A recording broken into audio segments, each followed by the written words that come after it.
The snowflakes were so triggered by mean tweets, only to put the world on the brink of nuclear war.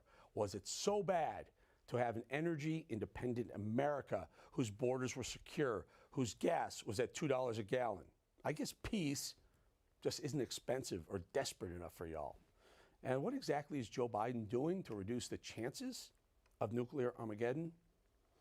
What he does best, well, almost all the time, which is to climb those stairs to that plane on its way to Delaware. It's Joe-mageddon. It's Joe's world. We're just barely surviving in it. The script is already written. It's just that ending we're waiting for. It's still unclear. I want to bring in to react right now is Academy Award-winning actor Jon Voight. Jon, thank you for joining us. Important time right now, Jon. The man, Biden, orders $300 million worth of doses to I guess, save people if we are hit with a nuclear weapon from, I don't know, Russia, Iran, whoever. What are your thoughts on this?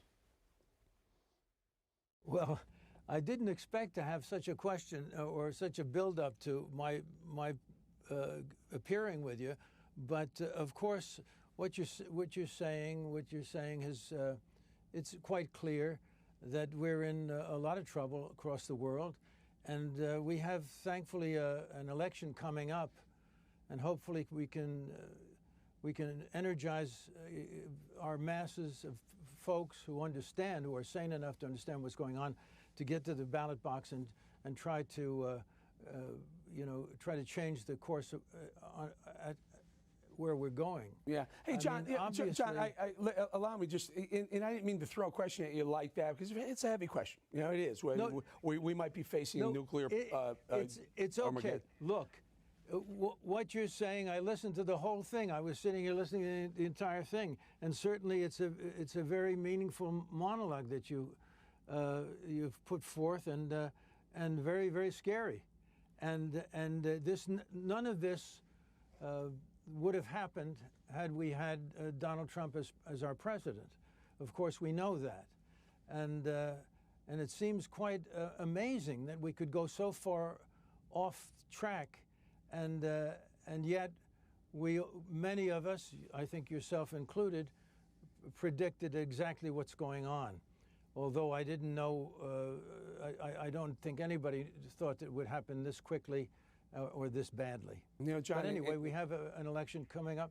Yeah, no. What I wanted to tell you, what I want to say to the American people right now watching is, I wanted to talk to Jon Voight, not Jon Voight the actor, not Jon Voight the celebrity. I wanted to talk to Jon Voight, the American patriot, the God-fearing, the law-abiding American citizen who's watching a country go from, in just 2 short years, to go from, I think, world respected or at least feared, which, in the case of nuclear war, both are pretty good, to a point where we see. Well, we say. Go ahead. Yeah. Well, I was going to say, Eric, that this man, Donald Trump, who was our president, not only did he build an economy that was as strong as any we'd ever seen in this country, but we had a certain kind of peace that came from his understanding of the leadership around the world, and he was able to even make friends or at least gain the respect of all the major leadership, and even the most dreaded ones when he came into office found a way to get in line and give us hope that there would be peace around the world. What he did, of course, was unprecedented with what he did in Israel, with the nation surrounding that little country, and he showed the way toward peace, and now we have someone who his agenda is so far removed from anything healthy for our country,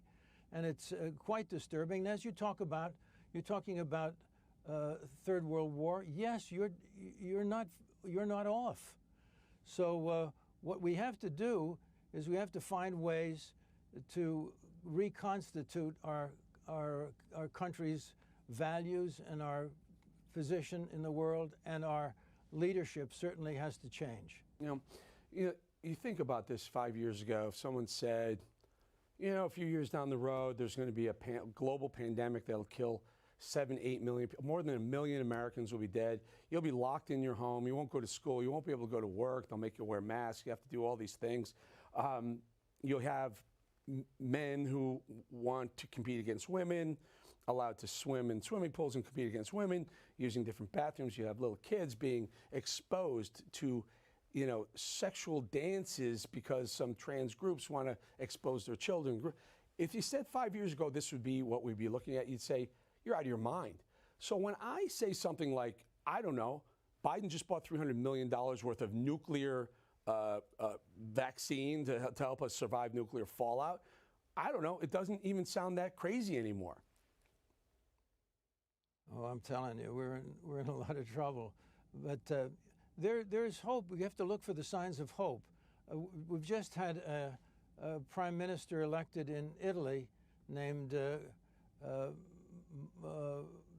Meloni, who was a firecracker and a wonderful, clear-thinking person, and she's reviving the spirits of that nation. And I think, I think there's going to be conservatives taking positions of influence all across the world now because of exactly what's going on, and we must join them, and we must, return ourselves to sanity.